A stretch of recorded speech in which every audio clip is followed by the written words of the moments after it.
Free speech in America is under siege, and according to comedian Bill Maher, we're dangerously close to following Britain's Orwellian path of arresting citizens for their social media posts. During his Friday night real-time broadcast, Maher delivered a passionate warning that should make every American pause and think twice about the direction our country is heading. But here's where it gets controversial. He's defending speech that many would consider downright offensive, and he's unapologetic about it.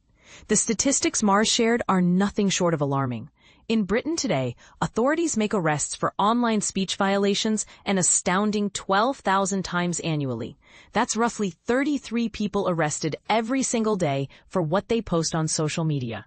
This jaw-dropping figure comes directly from Britain's Free Speech Union, and it paints a picture of a society where expressing the wrong opinion can land you in handcuffs.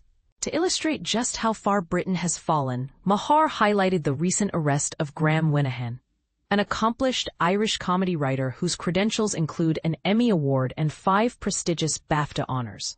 Picture this. Linehan steps off a plane at London's Heathrow Airport, only to be surrounded by 5 police officers. His crime? Not international terrorism or drug trafficking, but posting social media content that criticized transgender activists. Maher didn't mince words about Linehan's approach, calling him a crank who spends way too much time online ranting about gender ideology. But here's the part most people miss. Maher's point isn't about whether we should agree with Linehan's views, but about protecting his fundamental right to express them, no matter how unpopular they might be. This brings us to a fascinating observation Maher made about the current cultural climate. He pointed out that numerous thoughtful, liberal-minded individuals have begun questioning whether progressive movements have gone too far on transgender issues. Some express these concerns with elegant prose, like best-selling author J.K. Rowling, while others use humor as their vehicle, like renowned comedian Dave Chappelle. Then there are those like Linehan, whose approach Maher describes as downright ugly. And this is where Maher's argument becomes truly provocative. Ugly is the price of a freedom so great as speech. In other words, protecting free expression means defending not just the speech we find palatable, but also the commentary that makes us uncomfortable or even disgusted. To drive his point home even further, Maher referenced the case of Columbia University student Mahmoud Khalil, who faced arrest over his pro-Palestinian campus activism. Maher admitted he found Khalil's anti-Israel editorial in the university newspaper personally offensive, yet declared he would go to the mat to defend Khalil's right to publish such content. This stance raises uncomfortable questions that demand honest answers. Are we becoming a society that only protects popular speech? When did we decide that feeling offended justifies silencing others? And perhaps most importantly, if we don't defend controversial speech today, who will defend ours tomorrow when the cultural winds shift? The implications extend far beyond individual cases.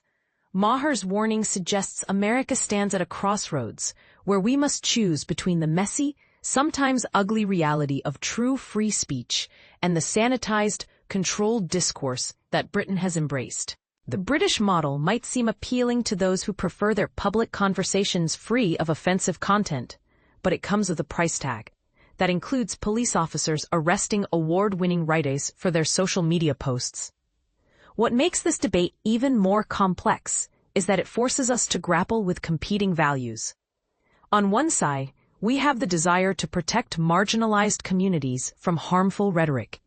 On the other, we have the foundational principle that free societies must allow space for dissenting voices, even when those voices say things that upset or anger us. Maher's message essentially boils down to this. Unconditional support for free speech isn't just a nice political ideal. It's a practical necessity for preventing America from sliding into the kind of authoritarian speech policing that has transformed Britain into a place where expressing controversial opinions can result in criminal charges. But here's what's truly controversial about all this. Maher is essentially arguing that protecting offensive speech is more important than protecting people from being offended by that speech. This perspective directly challenges the growing sentiment that harmful words constitute a form of violence that governments should actively combat. So here's the million-dollar question that every American needs to answer. Should we prioritize creating safe spaces free from offensive speech? Or should we accept that living in a truly free society sometimes means encountering ideas and opinions that make us deeply uncomfortable?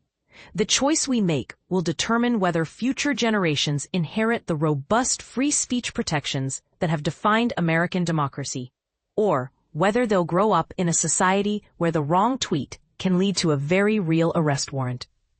What's your take? Is Maher right to defend even ugly speech as the price of freedom? Or should there be clear limits on what people can say online?